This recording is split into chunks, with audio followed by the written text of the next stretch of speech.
할렐루야. 우리 좌우 인사합시다. 반갑습니다. 축복합니다. 오늘 말씀의 제목이 여자여 나와 무슨 상관이 있나이까. 우리 서로 옆 사람 인사합시다. 시작. 여자여 나와 무슨 상관이 있나이까. 왜 반말이야 하는 분이 있으면은. 자, 어느 집사님이 앵무새를 키웠대요. 근데 이 앵무새가 유일하게 하는 말이 뭐냐면은 여보 키스해 주세요. 부부가 아주 사랑이 깊었던 모양이에요. 그러니까 부부가 하는 말을 잘 따라가지고 여보 키스해 주세요.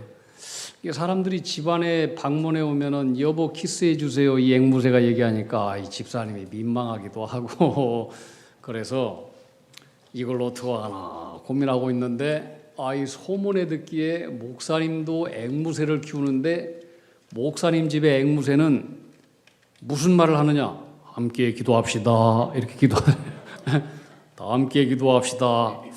그래서 이 집사님이 우리 집 앵무새를 목사님 댁에 갖다 주면은 아주 경건한 언어 훈련을 잘 받겠다 싶어서 목사님 댁에 전화를 걸어가지고 우리 앵무새를 목사님 집에다가 한 달 동안 유학을 보내려고 하는데 목사님 받아주시겠습니까?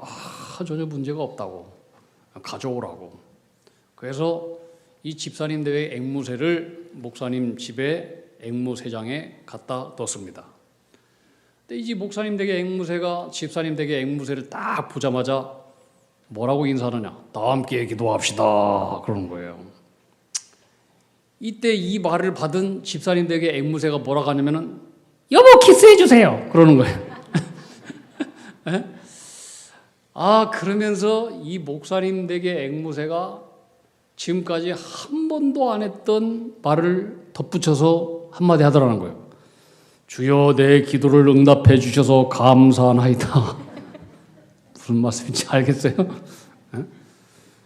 여러분 우리는 주님의 음성, 주님의 뜻을 때때로 내 감정과 내 생각과 내 판단에 의해서 이것이 하나님의 섭니다. 이것이 하나님으로부터 기도 응답이다. 이것이 하나님의 뜻이다. 이렇게 생각하고 판단할 때가 많다라고 하는 거예요. 여러분 하나님의 뜻은 반드시 하나님의 말씀을 통해서 성령을 통해서만 깨닫고 깨우칠 수 있듯이 여러분 기도에도 원리가 있고 기도 응답에도 원리가 있어요.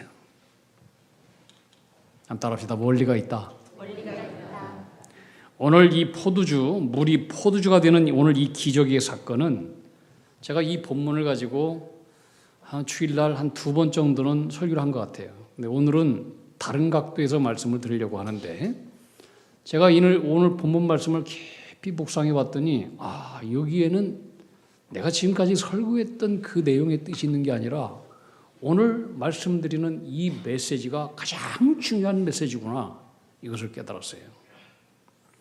자, 오늘 이 기적 사건은 여러분 잘 알듯이 예수님께서 공생애를 시작할 때 첫 번째 행했던 이적의 말씀이에요. 근데 오늘 이 이적의 사건에 대해서 성경은 이것은 그저 물이 변하여 포도주가 되게 하는 그런 이적 사건이 아니다. 성경은 이것을 표적이라고 말씀하고 있어요. 표적. 뭐라고요? 표적. 자, 오늘 11절 말씀 한번 봅시다. 11절 말씀에 보면은 함께 읽어볼까요? 시작. 예수께서 이 표적을 갈릴리 가나에서 행하여 그의 영광을 나타내심에 제자들이 그를 믿으니라. 예수께서 이 첫 뭐다? 표적. 영어로는 사인 그래요. 사인. 이건 표적이다. 이 이적 사건 속에서는 이적 사건이 중요한 게 아니라 이 속에서 주님께서 말씀하시고자 하시는 굉장히 중요한 상징의 메시지가 있다고 합니다. 메시지. 첫 번째, 예수님께서 이 혼인잔치에서 첫 기적을 베풀었다라고 하는 거, 우리가 예수 믿는 거다라고 하는 것은 잔치집과 같다라고 하는 거예요. 한번 따라합시다. 예수 믿는 것은 잔치와 같다. 잔치는 뭐예요? 즐겁고 행복하고 기쁘고 왁작거리고 풍성하고 만족함이 있고, 이게 잔치집이잖아요. 여러분, 예수 안에는 죄사함의 기쁨이 있습니다. 예수 안에는 하나님의 자녀되는 놀라운 축복이 있습니다. 예수 안에는 사랑이 있습니다. 예수 안에는 영원한 생명이 보장되어 있습니다. 예수 안에는 영원한 주님의 보호하심이 온전히 약속되어 있습니다. 그분 안에는 자유함이 있습니다. 예수 안에는 이렇게 놀라운 잔치와 같은 모든 보물들, 축제들이 다 있습니다.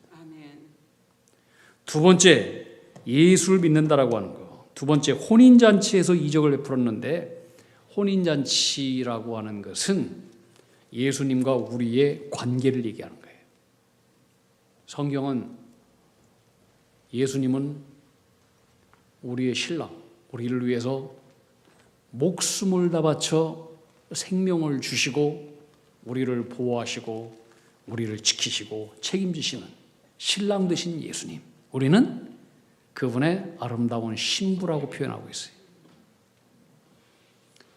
그래서 여러분, 예수 믿는다라고 하는 것은, 혼인잔치에서 기적을 베풀었다라고 하는 것은 주님과 우리는 이렇게 신랑과 신부의 아름다운 관계다. 할렐루야. 성경에 보면 이 신부가, 그리스도인들이, 하나님을 아는 백성들이 하나님을 떠나서 우상을 섬기고 세상을 섬기면 이것을 갖다가 행음, 간음 이라고 표현하고 있어요. 세 번째, 물이 변해서 포도주가 되었다라고 하는 것은 뭐냐면 예수 안에는 변화의 역사가 있다라고 하는 거예요. 할렐루야. 따라서 예수 안에는 변화의 역사가 일어난다. 믿습니까? 사람이 변한다라고 하는 것이 여간 어려운 게 아니에요. 아니면 일생 변하지 않을 수도 있어요.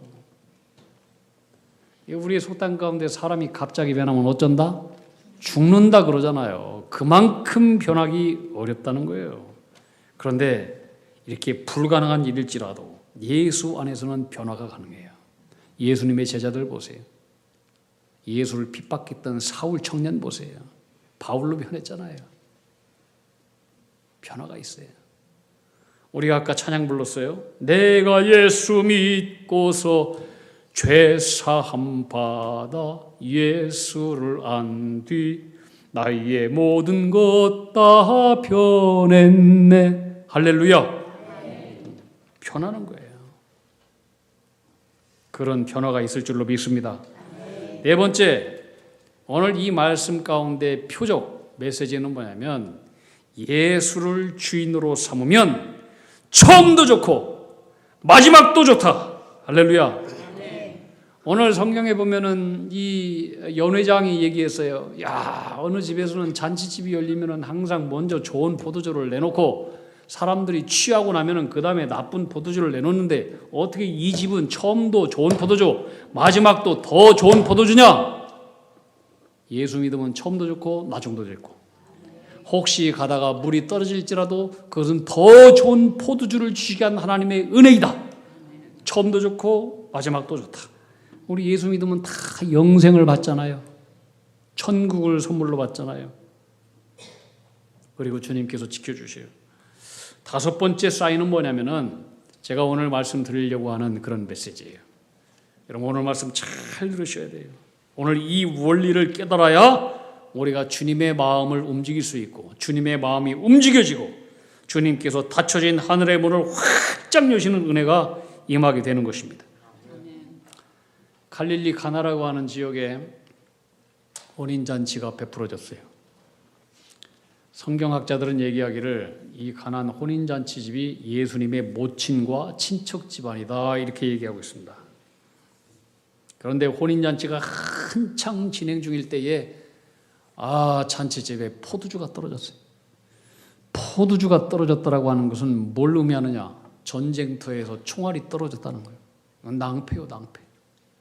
잔치집이 초상집이 될 낭패를 지금 당한 거예요.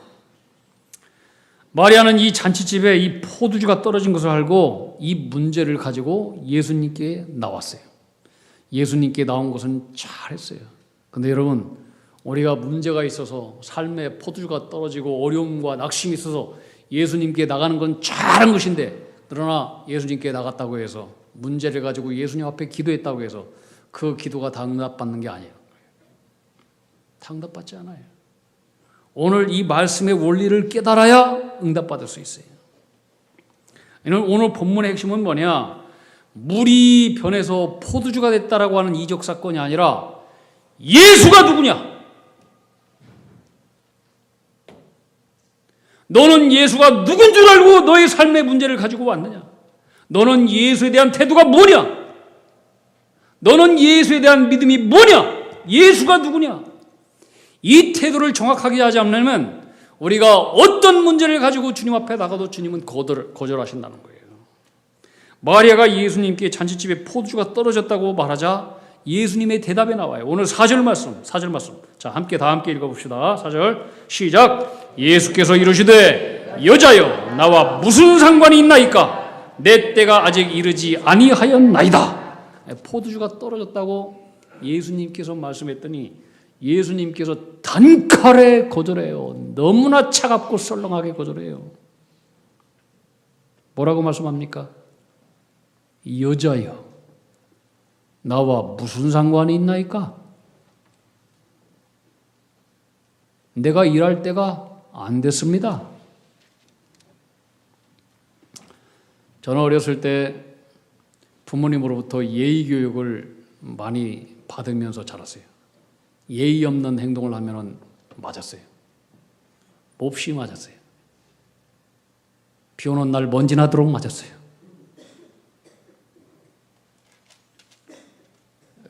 부모님은 항상 어른들 보면은 인사 잘하고 또 공경하고, 그 부모님 어른들한테 예의가 없는 자식들은 다 쌍놈이다 그랬어요.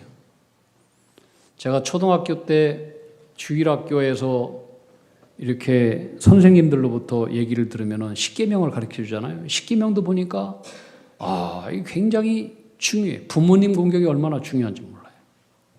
대인관계 속에서 5계명에서 10계명 대인관계잖아요. 1계명에서 4계명 하나님과의 관계. 근데 대인과의 관계 속에서 제일 첫 번째가 뭐냐면은 내 부모를 공경하라. 요새는 부모님을 공격하는 사람들이 많더만요. 부모님을 공경하라. 이것이 네가 장수하고 잘 되는 비결이다. 그런데 저는 어렸을 때 성경을 읽다가 성경과 배치되고 도무지 잘 이해가 안 가고 넘어가지 않는 시험 드는 대목이 바로 오늘 말씀이에요. 오늘 말씀. 모친 마리아가 예수님께 포도주가 떨어졌다고 하는데 예수님이 어머니에게 말이 안 돼. 여자여. 나와 무슨 상관이 있나이까? 이렇게 말하는 걸 보고 죄송하지만은 어렸을 때니까 예수님이 쌍놈 아닌가? 그렇게 생각했어요. 이게 쌍놈이 나는 표현인데. 여자요. 이거부터 이상하잖아. 이거부터. 여러분 여기 어머니들 많이 계신데 여러분 아들이 여러분 아들에게 야, 물 좀 하나 좀 한 사발 떠줘라 그러면은 아들이 여자요. 당신이 나와 무슨 상관이 있나이까? 내가 일할 때가 아닙니다. 당신은 손이 없어 발이 없어. 당신이 알아서 먹어. 내 때가 아니야. 그러면은 이 아들을 어떡하겠어요? 죄송한 말씀이지만 입을 찢어야 돼요. 이건 아들이 아니야. 이건 쌍놈이 나는 소리야. 이것은. 근데 주님께서 어머니가 부탁했을 때 여자여 불렀다라고 하는 것은 여기에 틀림없이 뭔가 심각한 이유가 있는 거예요. 그죠? 심각한 이유가 있는 거예요. 그 신학자들은 그래요. 어느 성경에도 이렇게 해석을 해놨는데 성경에 보면은 이것은 여자여 라고 표현한 거 헬라어로 보면 귀네 그랬어요. 귀네. 이 헬라어로 이 귀네라고 하는 것은 여성의 이름을 부를 때 아주 극존칭의 표현이다. 그렇지 않아요. 완전히 잘못된 거예요. 거짓말이에요. 어느 신학자들은 그렇게도 이야기해요. 천주교도 그렇게 해요. 이것은 주님께서 모친 마리아에게 극존칭으로 여사님 이렇게 불렀다라고 하는데 그건 완전히 잘못된 말이에요. 이것은 여성의 호칭을 부를 때 이것은 하대해서 부르는 거예요. 성경에 보면은 여자여 예수님께서 불렀을 때 이 귀네라고 하는 똑같은 헬라어를 많은 곳에서 사용했어요. 많은 곳에서. 특별히 예수님께서 요한복음 4장에 보면은 사마리아 여인 만나잖아요. 남편 5명 바꿨어요. 지금 사는 남자 6번째예요. 이 여자를 만났을 때에 사마리아 여인에게 여자여라고 불렀을 때 똑같이 오늘 모친에게 불렀던 귀네라고 하는 헬라어를 사용했어요. 존경하는 여사님 이렇게 불렀겠어요. 예수님께서 하대하는 거예요.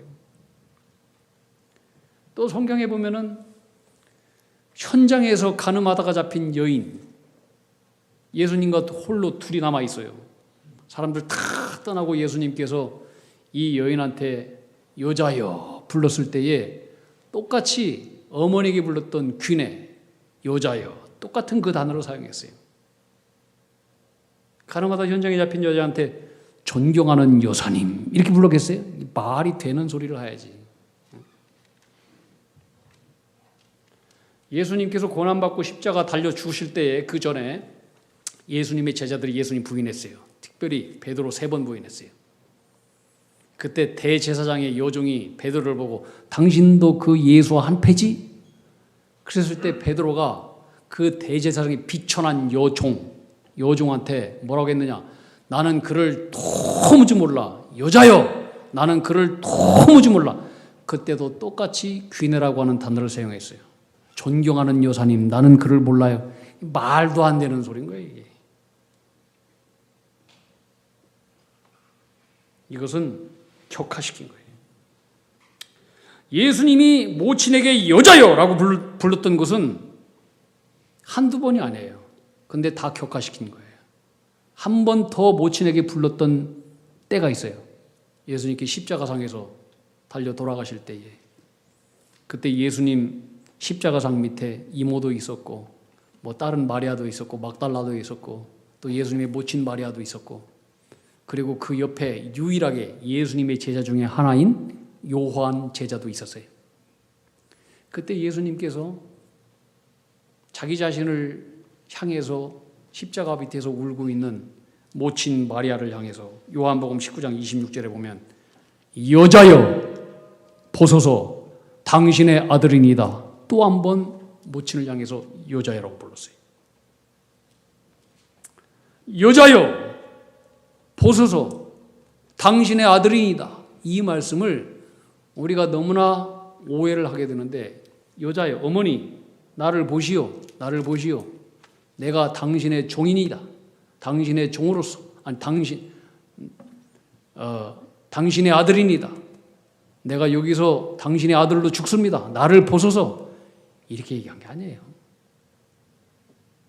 여자여 보소서 당신의 아들이 십자가에서 죽어가고 있습니다. 이게 아니고 예수님 옆에 남아있는 유일한 예수님의 제자 가운데 하나인 요한을 바라보면서 여자여 어머니 보시오.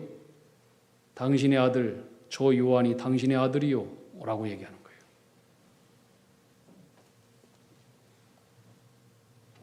이건 무슨 말씀이냐? 나는 당신의 아들로 십자가에서 고난당하고 죽는 것이 아니요.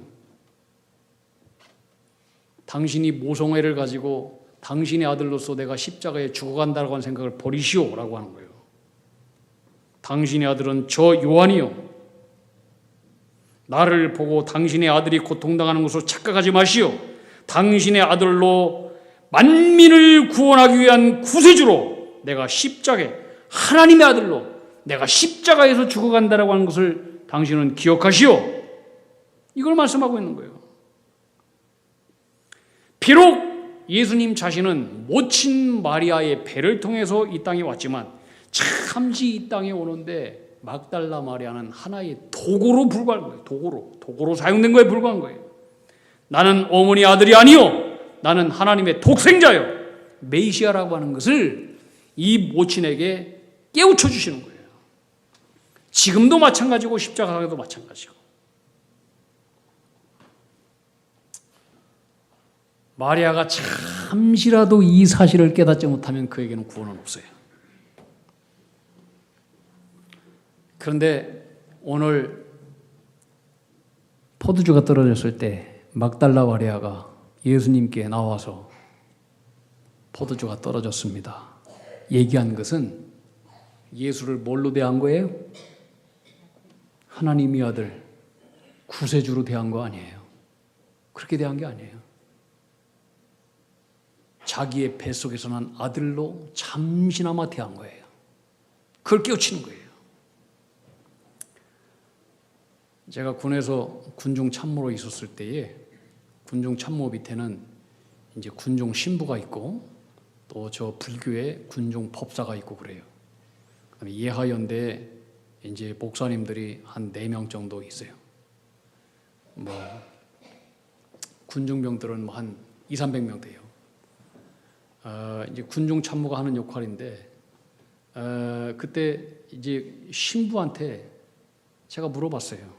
성경에 보면 예수님께 모친 마리아가 포도주가 떨어졌을 때에 와서 이렇게 포도주가 떨어졌습니다 얘기했을 때 예수님께서 여자여 라고 대답을 했는데 그 이유가 뭔지 아느냐? 어떻게 생각하느냐? 그랬더니 이 신부가 하는 소리가 뭐라고 하냐면, 목사님, 저희는 성경에 대해서는 알아도 성경은 잘 모릅니다 이러더라고. 성경에 대해서 뭐 교리에 대해서 천주교 가면 맨 교리만 가르치잖아요. 성경은 안 가르쳐요. 교리만 가르쳐요. 그게 맞는 소리예요. 그래서 제가 또 물었어요. 그러면 천주교 신자들은 성당에 들어갈 때에 마당에 성모 마리아상을 딱 만들어 놓고 거기다 이렇게 두 손을 모으고 합장하면서 빌고 기도하고 들어가는데, 그리고 성모 마리아에게 기도하는 것이 있는데, 이 성모 마리아는 예수님도 아니고 신도 아니고 하나님도 아닌데 왜 성모 마리아에게 기도를 먼저 하고 들어가냐? 물어봤어요. 그랬더니 이 신부가 얘기하기를, 목사님, 그건 그런 겁니다. 우리가 주님께, 하나님께 먼저 부탁하기 전에 그 예수님의 모친 마리아에게 부탁을 하면은, 그 모친이 또 예수님께 아들한테 부탁을 하면은 그 예수님도 거절하기가 좀 어렵지 않겠습니까? 잘 들어주지 않겠습니까? 천주교에서 성모 마리아에게 그렇게 기도하는 것은 바로 그와 같은 것입니다. 그런 의미입니다. 일종의 청탁이라고 하는 거예요. 청탁. 그래서 제가 또 물어봤어요. 그래? 오늘 요한복음 2장 말씀을 가지고 잘 봐라, 성경을. 모친이 예수님께 포도 떨어졌다 얘기했을 때 예수님께서 거절했다. 아느냐? 모친한테 얘기해도 예수님 거절했어. 이거 아느냐? 그랬더니 머리를 긁죠. 목사님, 그러네요. 그러면서 다음부터는 이제는 성모 마리아한테 기도하지 않겠다는 거예요. 그래서 그러면은 당신 천주교에서 잘리니까 적당히 알아서 잘 하라고. 그러면서 이제 웃으면서 넘어갔었어요. 성경에 대해서 잘 몰라요. 예수님은 이 모친 마리아의 부탁을 거절하시면서 나와 무슨 상관이 있나이까? 내 때가 아니요. 그러니까 예수님의 성모 마리아가 예수님에 대한 태도, 믿음, 예수가 누군지에 대해서 제대로 알지 못하면 예수님은 성모 마리아가 부탁을 하고 뭐 한다고 할지라도 안 들어준다는 거예요. 완전히 거절하셨어요. 그랬는데 오늘 성경에 보시면 얼마 후에 주님은 완곡하게 거절했던 것을 다시 바꾸어서 기적을 베풀어 주십니다. 그럼 예수님은 이랬다 저랬다 일구위원하시는 분인가? 아니에요. 처음에는 분명히 거절했어요. 하지만 예수님이 언제 거절하신 마음을 확 돌려서 움직이셨느냐? 예수님께서 마리아에게 여자여 라고 부를 때 그 모친 마리아가 예수가 누군지를 확실하게 깨달았어요. 그렇지. 저 예수는 내 아들이 아니지. 하나님의 독생자이지. 내 인생의 주인이지. 내가 무조건 순종해야 될 내 인생의 주인이지. 이런 믿음으로 변해졌을 때에 예수님은 거절했지만 다시 움직이셨어요. 여러분 이 원리를 알아야 돼요. 마리아는 예수님이 분명히 성령을 통해서 잉태된 걸 알았고 예수님이 세상을 구원하러 오실 하나님의 구세주인 걸 알고 있었어요. 근데 자신이 배로 10달 동안 품었어요. 30년 동안 함께 살았어요. 살아오면서 예수님이 그리스도라고 하는 사실을 언젠가 깜빡깜빡 잃어버리는 거예요. 깜빡깜빡 잃어버려요. 그리고 내 아들이라고 하는 생각을 가지고 있어. 내 육체적인 아들이다. 그렇다면 그에게는 영원히 구원이 없어요. 그때 주님은 마리아에게 여자여 도전하는 거예요. 당신은 나를 뭘로 알고 있어? 나는 당신과 상관이 없어. 당신이 나를 구주로 알지 못하는 이상 나는 당신과 상관이 없어. 내가 일할 때가 아니야. 언제 일하느냐?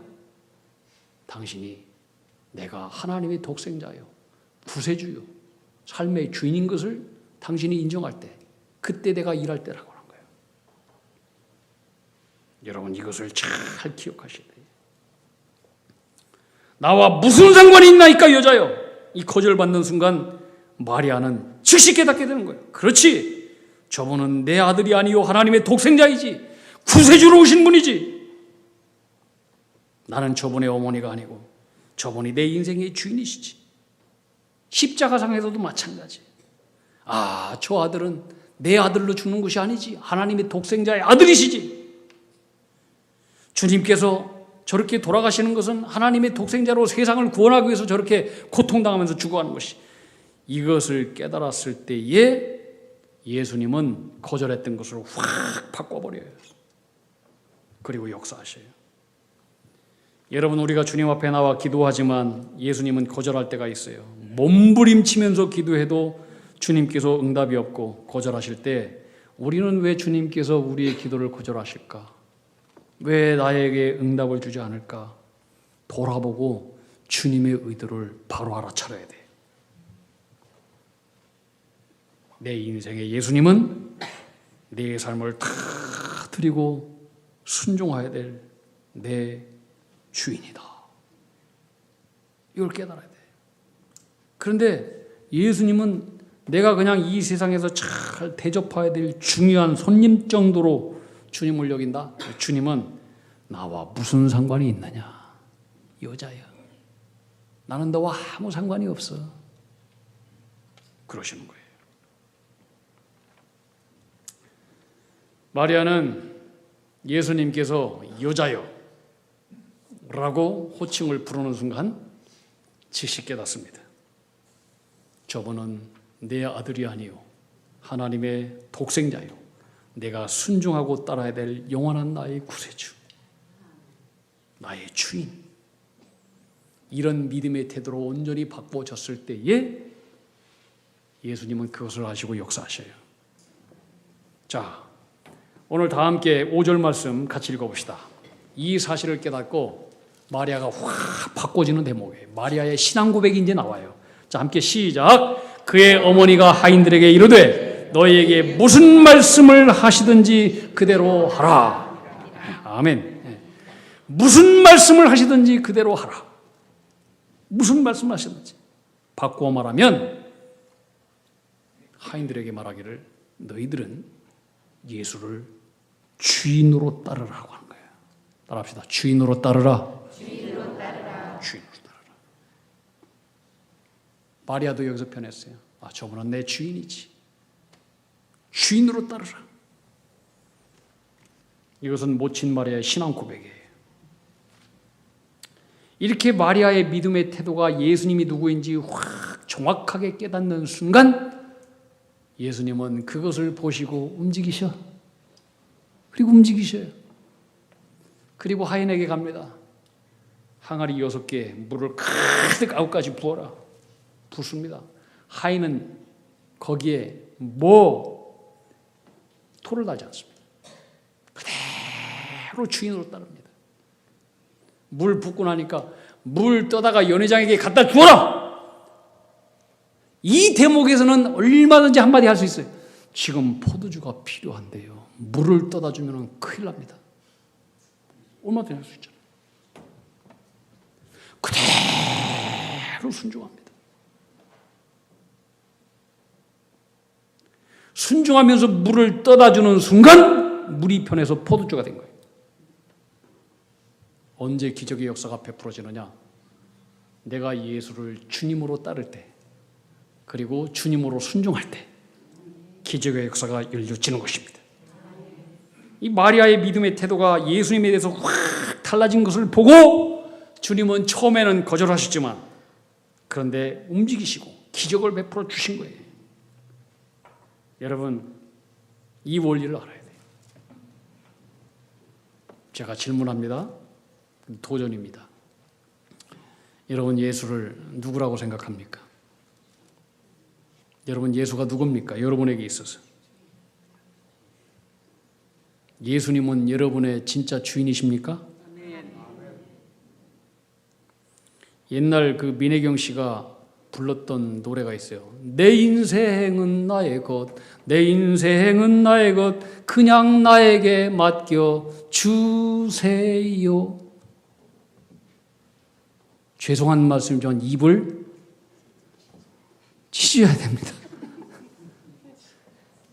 내 인생이 내 거요? 그런 자에게 주님은 너는 나와 상관이 없어. 내가 너에게 일할 때가 아니야. 상관이 없어. 모친이라도 상관이 없어요. 다시 도전합니다. 여러분, 정말로 예수님은 여러분에게 무엇입니까?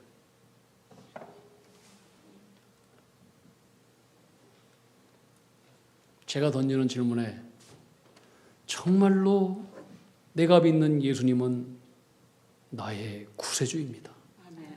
나의 주인입니다.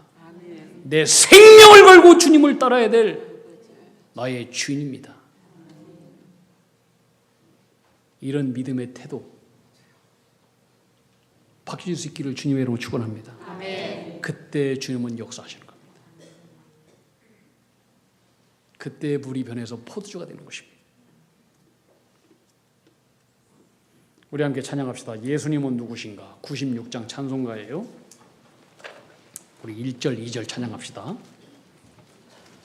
1절, 2절까지만 찬양합시다.